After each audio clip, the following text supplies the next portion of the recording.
सादर जय जिनेन्द्र सर। जय जिनेन्द्र सर, जय जिनेन्द्र, सभी को जय जिनेन्द्र।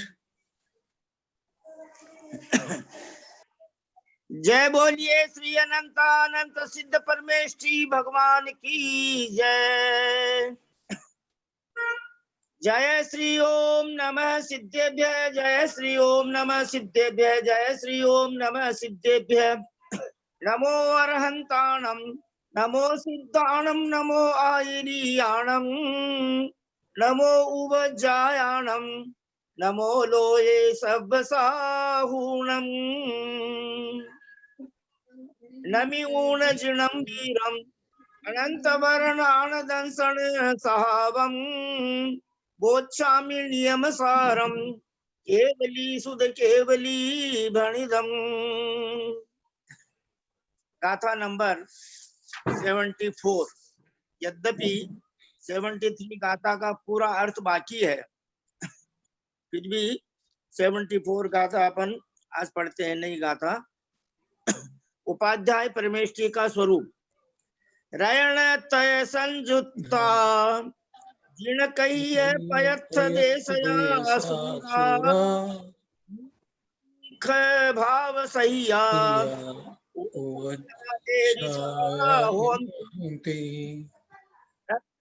संयुक्त जिन कथित पदार्थ देश कहा सूरा, निष्कांक्ष भाव सहित उपाध्याय ईदृशा भवन्ति। इस प्रकार प्राकृत और संस्कृत में दोनों भाषाओं में इस गाथा का उच्चारण किया गया।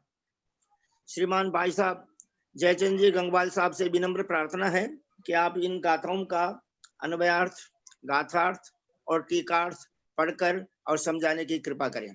श्रीमान भाई साहब जयचंद जी गंगवाल साहब, हैदराबाद। पुनः एक बार सबको जय जिनेन्द्र। अब यहाँ गाथा नंबर 74 का 74, इसका अन्वयार्थ, गाथार्थ और टीकार्थ पढ़ना है।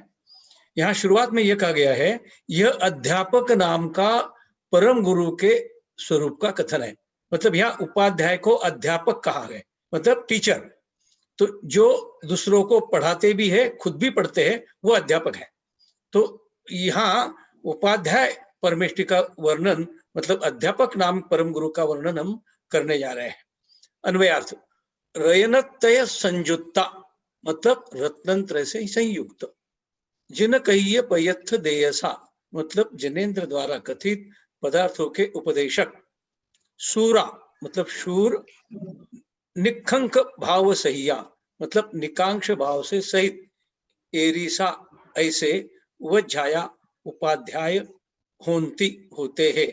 मतलब अध्यापक की उन्होंने परिभाषा क्या दी कि जो रत्नत्रय से संयुक्त है, जिनेन्द्र भगवान के द्वारा कहे गए हुए पदार्थों का उपदेश देने वाले हैं। जो जिनेन्द्र भगवान ने कहा है उनका उपदेश दे रहे हैं और रत्नत्रय से संयुक्त है। शूरवीर है और निष्कांक्ष भाव से सहित है। कोई आकांक्षा के बिना वो पढ़ाते हैं, कोई मुंह बदले की या कोई किसी रिटर्न की अपेक्षा न करते हुए वे पढ़ाते हैं। स्थिर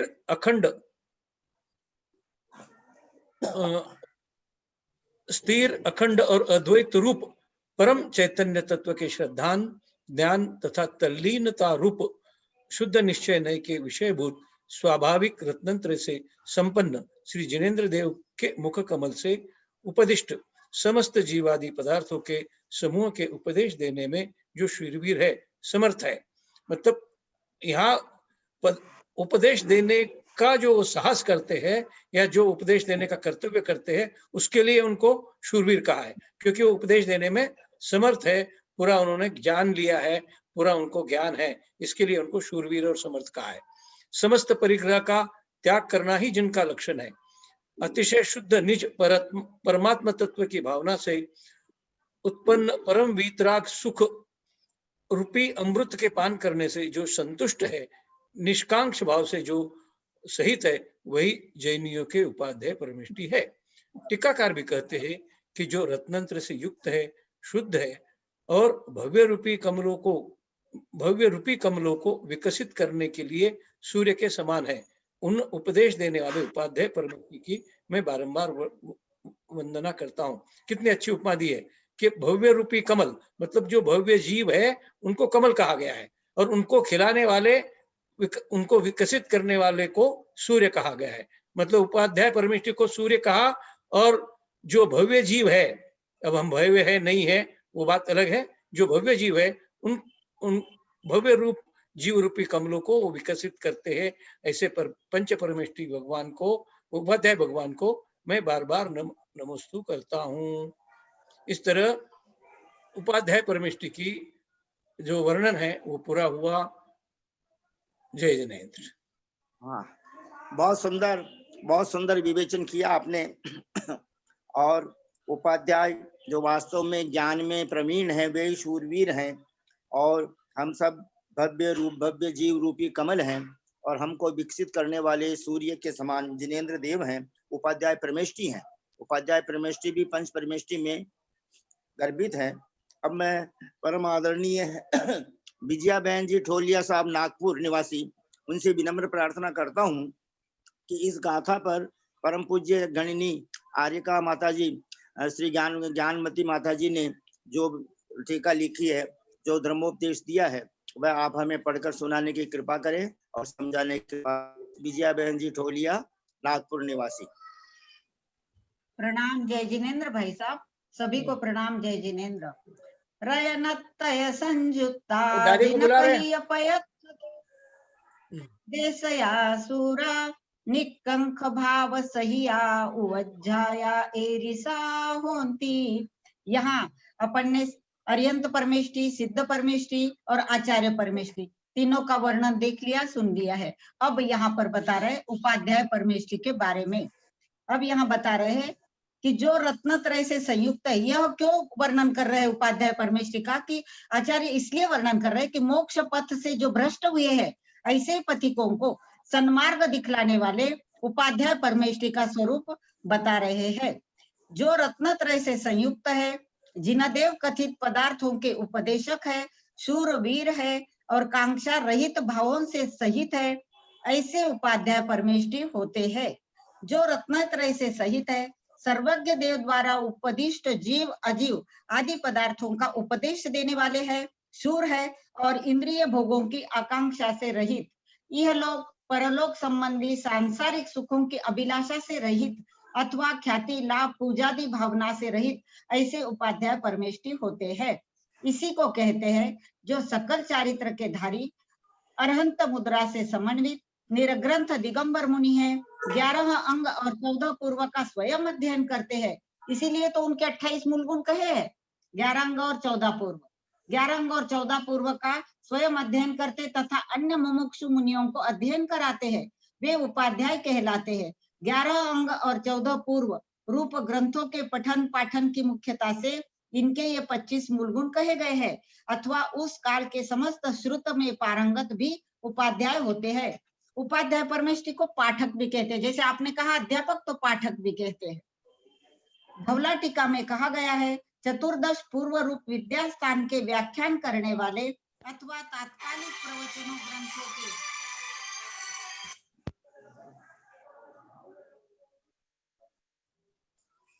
चतुर्दश पूर्व रूप विद्यास्थान के व्याख्यान करने वाले अथवा तात्कालिक प्रवचन ग्रंथों के व्याख्यान करने वाले उपाध्याय होते हैं। ये उपाध्याय परमेष्टि 5 महाव्रत आदि 13 प्रकार के चारित्र और 28 मूल गुणों का पालन करते हुए, शिष्यों को पढ़ाते हुए और उपदेश देते हुए भी शिष्यों का संग्रह और उनका अनुग्रह नहीं करते। ऐसे उपाध्याय परमेष्टि को जानकर क्या करना चाहिए? तो उत्तर दे रहे इसका, संसार समुद्र से तीरने के लिए उपायभूत इन गुरुओं की शरण लेकर इनसे जिनागम का अध्ययन करते हुए तुम्हें केवल ज्ञान के बीज ऐसे भावश्रुत को प्राप्त करने के लिए प्रयत्न करना चाहिए। यहाँ उपाध्याय परमेष्टि का जो वर्णन किया है, उसी प्रकार का वर्णन आचार्य नेमी चंद्र देव ने ग्रंथ द्रव्य संग्रह में किया है। वहां बता रहे हैं, जो रयन तय जुत्तो नित्यम धम्मो वैसने निरदो सो वजाओ अप्पा जदिवर वसो नमो तस्। यतियों में भी श्रेष्ठ कहा है इनको, जदिवर वसो, यतियों में भी श्रेष्ठ।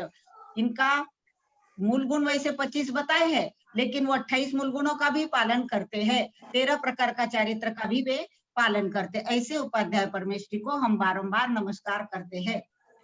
जय जिनेन्द्र, प्रणाम भाई साहब, सभी को प्रणाम। आदरणीय विजया बहन जी साहब, आपसे विनम्र प्रार्थना है, आज 2 तारीख हुई है, 20 तारीख तक 18 दिन में ये नियम सार की जो गाथाएं हैं प्राकृत की 187, इन गाथाओं का आप अपने श्री मुखारविंद से उच्चारण करके इसका ऑडियो वीडियो बनाना प्लीज, क्योंकि प्राकृत की गाथाएं या फिर गोदानी जी ने गाई है समय समय का ये काम है। आपसे विनम्र प्रार्थना। सोनू जैन जी सीए, आपसे विनम्र प्रार्थना करते हैं, आप गाथा नंबर 74 का तो हिंदी पद्यानुवाद पढ़ने की कृपा करें।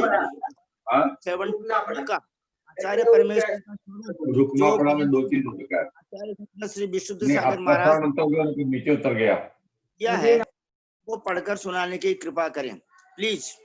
सोनू जैन जी सीए, कोलकाता निवासी, गाथा नंबर 74 का हिंदी पद्यानुवाद।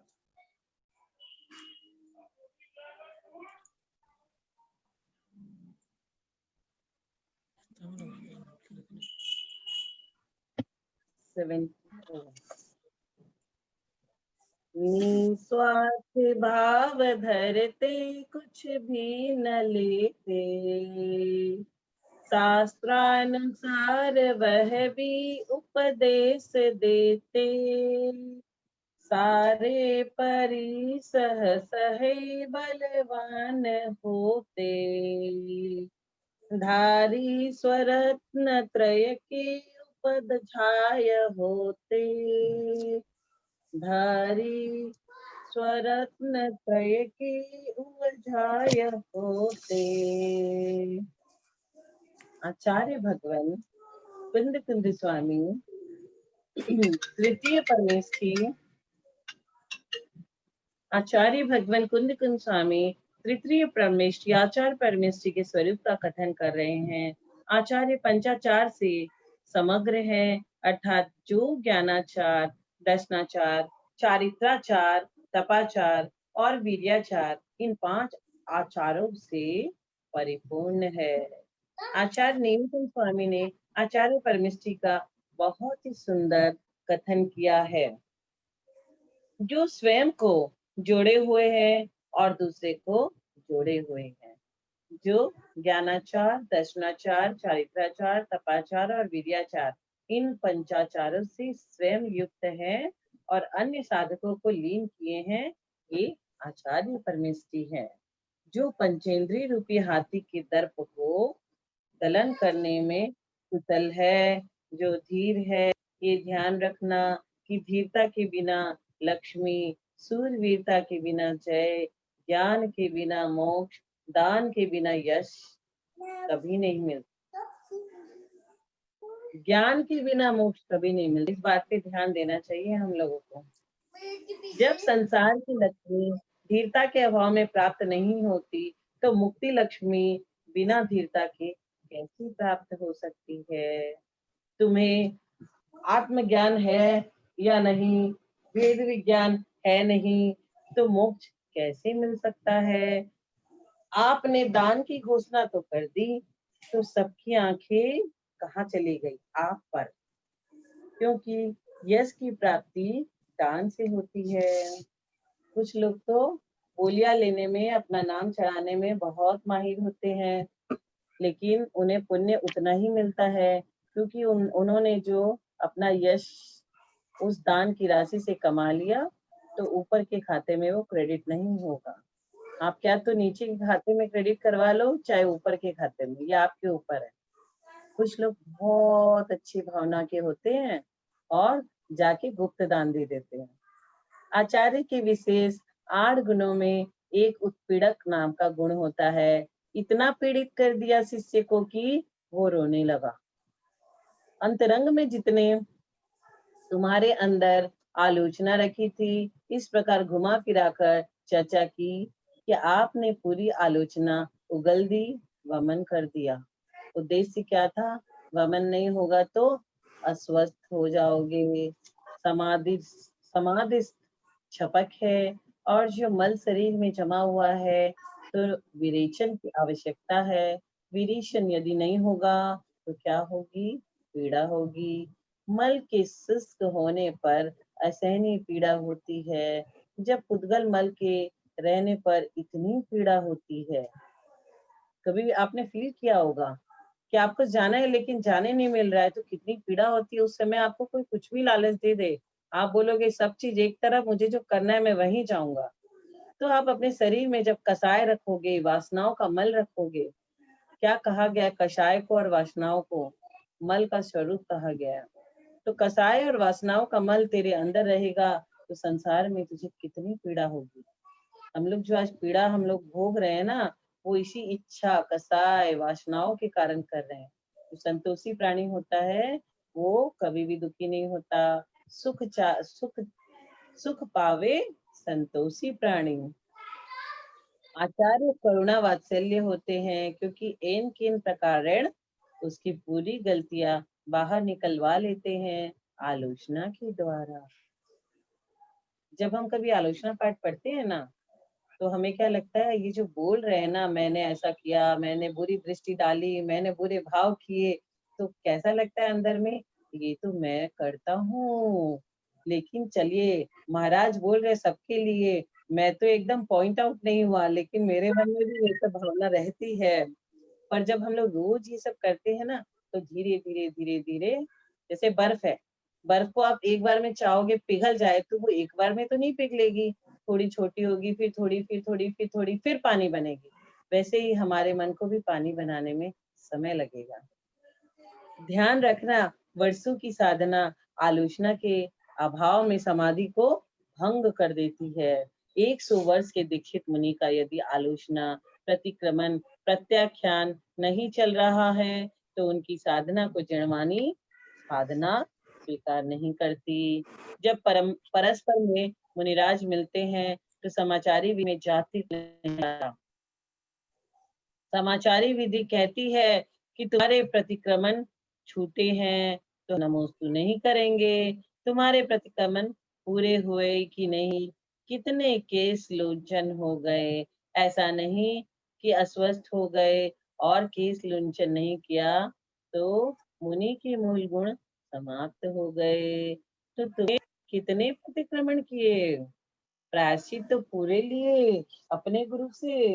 इन सब बातों को पूछते हैं, कितने चातुर्मास हो चुके भी पूछते हैं, ये मालूम है कि फिर भी पूछते हैं कि आपने गुरु का नाम क्या है, आपके गुरु का नाम क्या है, किन किन ग्रहों का स्वाध्याय चल रहा है। वे हम अज्ञानी प्राणी क्या पूछते हैं, आपको खाने बनाया, क्या खाया और स्वस्थ हो ना, वैसे ये पूछते हैं आपने आज कौन से ग्रंथ का अध्ययन किया। हम लोग क्या करते हैं, अलमारी में आज कौन सी साड़ी खरीद के लाए, कौन से वस्त्र खरीद के लाए, और ये लोग क्या करते हैं, हमें कौन सा स्वाध्याय करना है, कौन सी जिनवानी चाहिए। इन सब बातों से पता चल जाता है कि जीव अपने में स्थिर है। सोच मात्र आप कर लोगे ना कि ये जिनवानी का अध्ययन करना है, वो जिनवानी का अध्ययन करना है, उस सोच में पुण्य का आश्रय शुरू हो जाता है। कोई प्रतिक्रमण नहीं छूटा, कोई केस लुंचन नहीं छूटे, पूरी आलोचना किए हैं। बालक एक सच्चा साधु बनने के लिए सच्चे गुरु के पे आस्था होना अनिवार्य है, अन्यथा सच्चे साधु बनकर नहीं रहो। यह ध्यान रखना, गुरु के बिना शिष्य का कोई औचित्य नहीं। जैसे बच्चे का नाम अपने माता पिता पता है, वैसे ही गुरु भी, गुरु के नाम से शिष्य पहचाना जाता है। जब कोई गुरु आते हैं ना, तो हम पूछते हैं ये आचार्य श्री विद्या का गुरु है, तो कोई बोलता है हाँ, तो हमारे भाव और बढ़ जाते हैं। हाँ, इन गुरु की दर्शन करनी है, इनके चौके लगाने हैं। संघ के बाहर रहने की अपेक्षा जो आचार्य संघ के साथ रहते हैं उनको विशेष लाभ होता है। बाहर रहने से कोई दोष हो जाए तो लिख करना पड़ता है, तब शिकायत, इसी बीच समाधि हो जाएगी तो एक दोष रह जाएगा। ये भी अपने गुरु से हमेशा, गुरु ऐसी ऐसी प्रायश्चित दे देते हैं ना कि मौन दिला देते हैं अपने शिष्यों को। कई बार जो गुरु चरणों में रहे, कोई दोष हुआ तो तुरंत पहुंच गए। इसलिए जो आचार्य पद है बहुत गरिमामयी पद है। प्रधान आचार्य अपनी संलेखना के पूर्व चतुर्विद पंक्ति गोष्ठी करके योग्य शिष्य को देकर आचार्य पद देते हैं। योग्यता देखी जाती है। जैसे हमारे आचार्य ने भी चार मुनियों को पावरफुल बना दिया ताकि वो भी किसी को दीक्षा दे सकते हैं। सुधा सागर जी को, अन्य 3 और मुनियों को योग्यता देखी जाती है, उम्र नहीं देखी जाती। परम पूज्य पुष्पदंत जी महाराज, मुनि प्रसन्न सागर जी, अंतर्मना प्रसन्न सागर जी, उनको इतना पावर दे रखे हैं कि वो उनके सामने खुद नतमस्तक होके लेट के उनसे मिच्छामि दुक्कडम उनसे किया था। इतना ज्ञान हो गया है अंतर्मना प्रसन्न सागर जी को। उनका तो नाम जब ध्यान करते हैं ना तो इतना भाव बन जाते हैं कि कैसे वो इतना त्याग कर देते हैं, कैसे वो इतना उपवास रख लेते हैं। अयोग्य व्यक्ति को आचार्य पद मिल जाने पर उससे धर्म की बहुत अवहेलना होती है। लीडर महान होना चाहिए तभी देश अच्छा चलेगा। प्रधानमंत्री मोदी में दम नहीं होगा तो भारत का स्तर कहाँ गिरेगा मालूम नहीं। इसलिए वे धीर आचार्य परमेष्ठी योग्य शिष्य को योग्य मुहूर्त में अपने पद का विसर्जन कर आचार्य पद पर प्रतिष्ठित करते हैं। संघ की व्यवस्था के लिए यदि आपको लगे कि आपके अंदर योग्यता नहीं तो अपन को स्वीकार नहीं करना चाहिए, क्योंकि आचार्य पद तृतीय परमेष्ठी का है। पंच परमेष्ठी में अरंत सिद्ध आचार्य, तो आचार्य पद तृतीय परमेष्ठी का है। इस पंचम काल में जिन शासन की बागडोर इनके हाथ में है और स्वयं का हित भी इनके हाथ में है। हम कुछ भी गलत करते हैं तो हम अपने पब्लिक को जाके नहीं बोल के गुरु के पास जाते हैं और गुरु से प्रायश्चित ले लेते हैं, क्योंकि हमें मालूम है गुरु हमारी बात को इधर का उधर नहीं करेंगे और प्रायश्चित लेकर हमारे दोषों की निर्जरा करवाने की कोशिश करेंगे। धीर शब्द कह रहा है कि छोटी छोटी बातों पर अधीर न हो जाए। सुनाने की अपेक्षा जिसमें सुनने की सामर्थ्य होती है वह महान होता है। दुनिया सुना जाए, सुनते जाओ, सुनने के लिए स्वतंत्र हो पर निर्णय देने के लिए स्वतंत्र नहीं। प्रश्नकर्ता स्वतंत्र होता है लेकिन उत्तरकर्ता कभी भी स्वतंत्र नहीं होता। इसका मतलब कोई आदमी कुछ भी पूछ लेता है। जैसे कि हमारे मुनि प्रमाण सागर जी और सुधा सागर जी, उनका जिज्ञासा और इनका प्रश्न चलते रहता है। कोई व्यक्ति कुछ भी पूछ लेता है तो स्वतंत्र है पूछने के लिए, उसको आगम के आधार पर, लेकिन जो उत्तर देता है उसे एकदम सटीक उत्तर देना पड़ता है आगम के आधार पे, क्योंकि सुनने वाले तो असंख्यात मनुष्य है। एक व्यक्ति ने प्रश्न किया कि महाराज जी मेरे घर में ऐसा ऐसा हो गया, जो देख रहा है उसमें से 200 व्यक्ति सोच रहे हैं कि मेरा भी ये प्रश्न था, अच्छा है इसने कर लिया, मुझे शंका का समाधान मिल गया। तो उन्हें आगम में जिस तरह का लेख है उसी के हिसाब से उस प्रश्न का उत्तर देना पड़ता है। इसलिए आगम में अनुविची भाषण कहा है, यानी वही बोलना जो आगम सम्मत हो, हित मित प्रिय हो, हित मित और प्रिय भी हो। ध्यान रखना, आपको कहीं बहुत दुख हो तो अकेले कमरे में बंद होकर रो लेना। अच्छी तरह से घर पर बाहर बच्चों के सामने आंसू मत टपकाना। यदि आप रोने लगे उनके सामने तो उनके ऊपर भी दुख आएगा, फिर समझाने कौन जाएगा।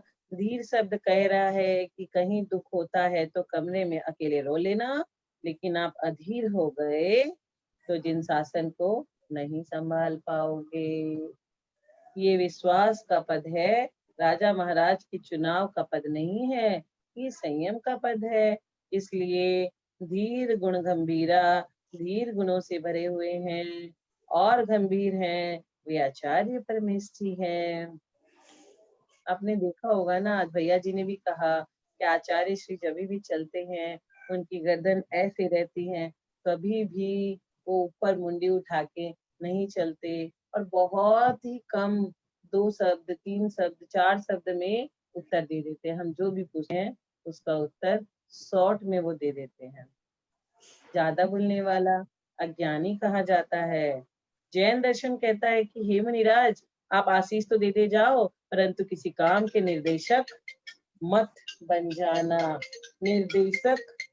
निर्देशक बन जाओगे तो निर्देशकों का लोगों के साथ जो राग द्वेष हो जाता है वो तुम्हारे सर पे भी आएगा, तुम्हारे प्रति श्रद्धा टूटेगी और ये निर्गंथ द्वेष के प्रति अश्रद्धान हुआ आपके माध्यम से।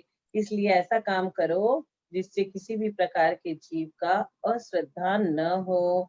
आचार्य का निर्देशन ये होना चाहिए कि हे मुनिराज, ऐसे सामायिक करो, ऐसे प्रतिक्रमण करो, ऐसा कि ऐसा गड्ढा खोदो, ऐसे नींव भरो। ऐसा निर्देशन दिगंबर साधु नहीं करेगा।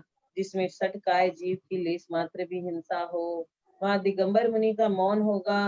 वे आपको भक्ति का उपदेश दे सकते हैं, आराधना का उपदेश दे सकते हैं, पर आपको कभी भी आदेश नहीं देंगे। कभी भी गुरुवर आदेश देते नहीं हमें। व्याकरण के अनुसार आदेश शत्रुवत और उपदेश मित्रवत होता है।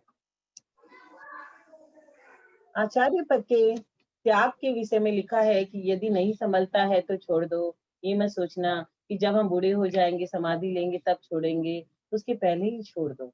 आचार्य उत्तम स्वरूप के धारक होते हैं, क्योंकि परम पूज्य के चरणों में ही हमारा सर झुकता है। आचार्य अत्यंत पूज्य पद है। मोक्ष मार्ग पर लगाने वाले साक्षात आचार्य परमेष्ठी है। हमें तो ज्ञान भी नहीं होता ना, हमें क्या पढ़ना है और क्या करना है। हमें आचार्यों से, जैसे हम बोलते हैं ना, गुरु गोविंद दाऊ खड़े, काके लागू पैर, बलिहारी गुरु आपने, गोविंद दियो बताए। तो गोविंद तक जाने का मार्ग गुरु बताता है। इसीलिए गुरु बहुत महान होता है। जैसा गुरु बताते हैं भक्तजन वैसा ही करते हैं।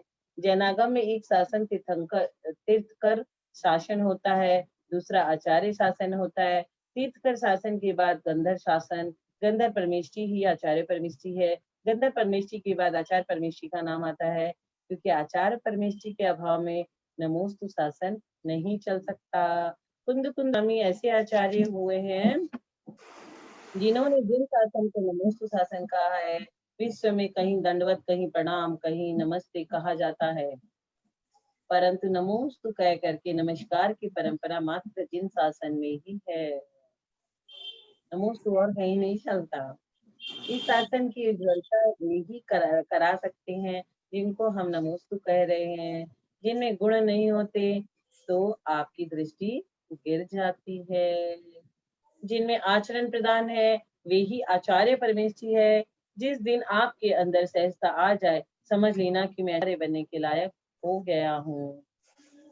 8 में से किसी भी स्पर्श में तुम्हारी दृष्टि तीव्र जा रही है तो समझ लो कि एक इंद्रिय का विषय बन रहा है। जैन सिद्धांत में 7 गारव या रस गारव, रिद्धि गारव, शब्द गारव, इन 3 गारव की चर्चा है। इन गारव का यतियों के लिए निषेध है। मदारी, जादूगर, नाटककार भी भीड़ इकट्ठी कर लेता है। आपको पता है, जब आप जाते हो तो आप देखते हो कि मदारी क्या करता है, डमरू बजाता है, भीड़ इकट्ठी हो जाती है। नाटक करता है, प्ले करता है, बहुत सारे लोगों को इकट्ठा कर लेता है।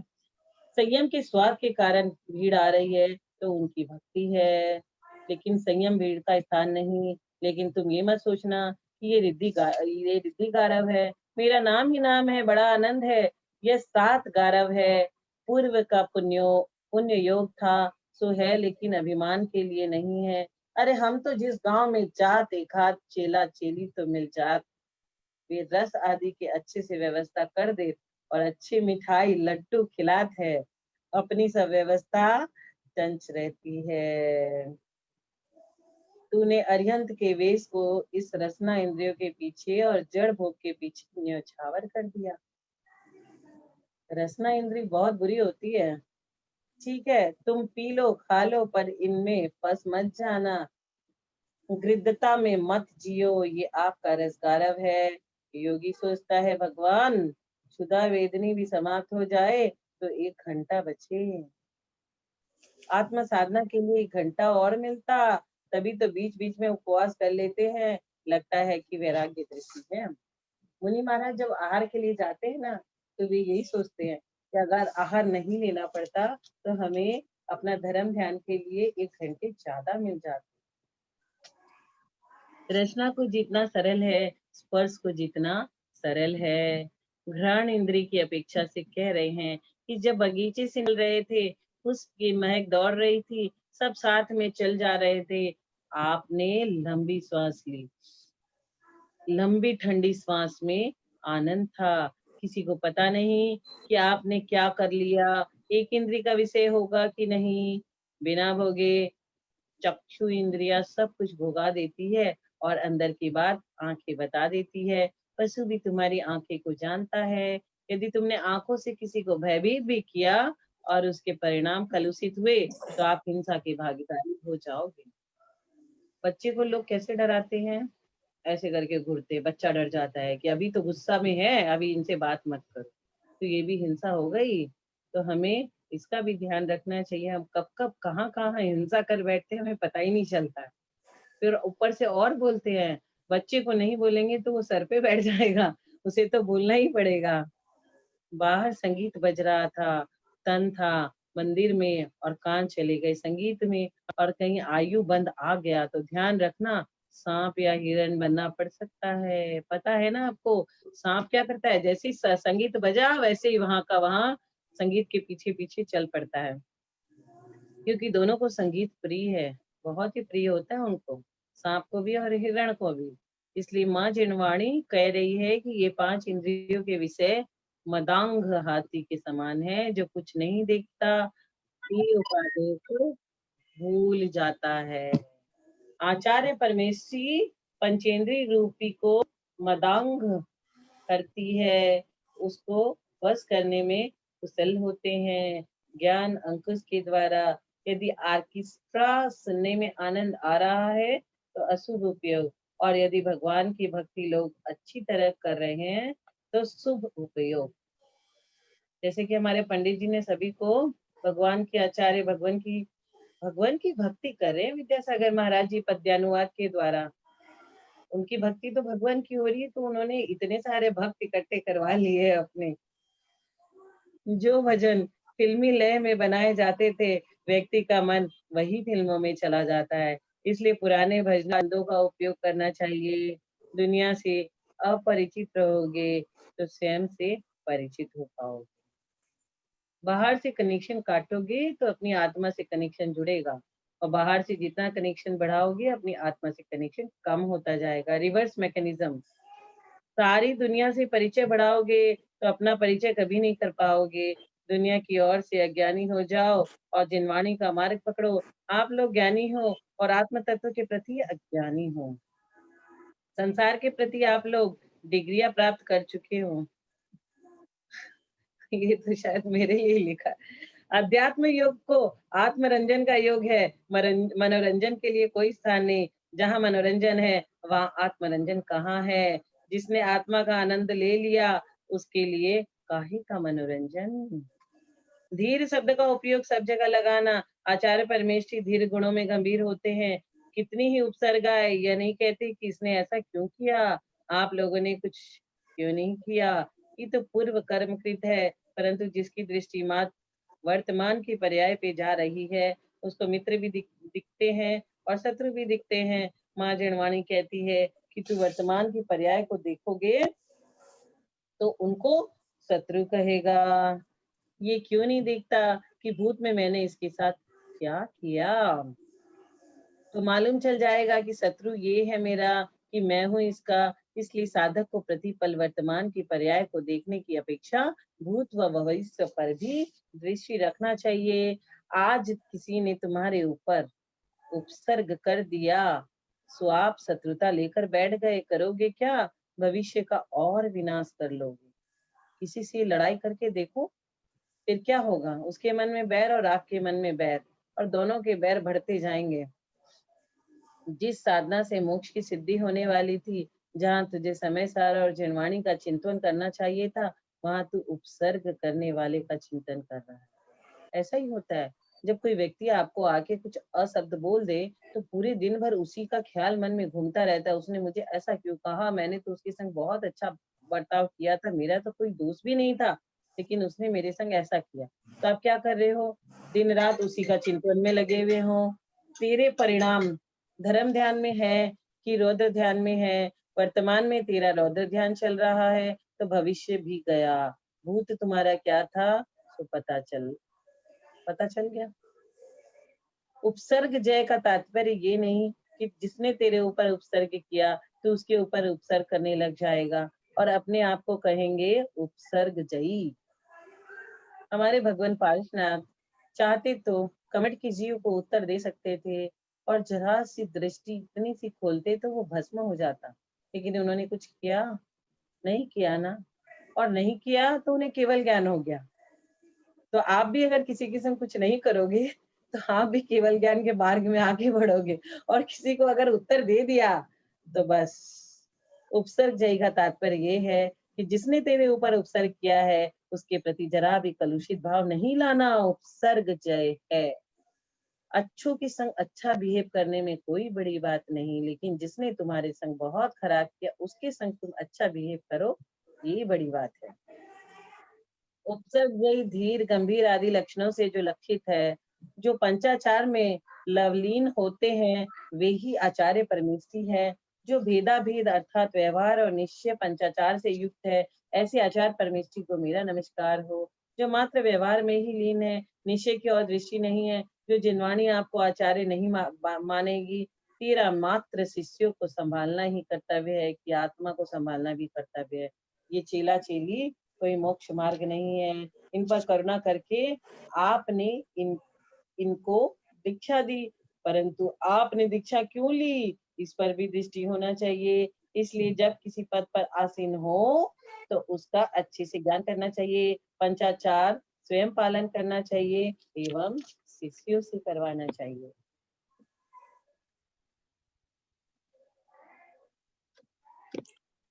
बहुत सुंदर, बहुत सुंदर आचार्य परमेष्ठी के स्वरूप का वर्णन आपने हम सबको बहुत अच्छी तरह समझाया। और दिनों दिन सोनू बहन जी आपकी विद्वत्ता बहुत अच्छी बढ़ रही है, हम सब बहुत खुश हैं।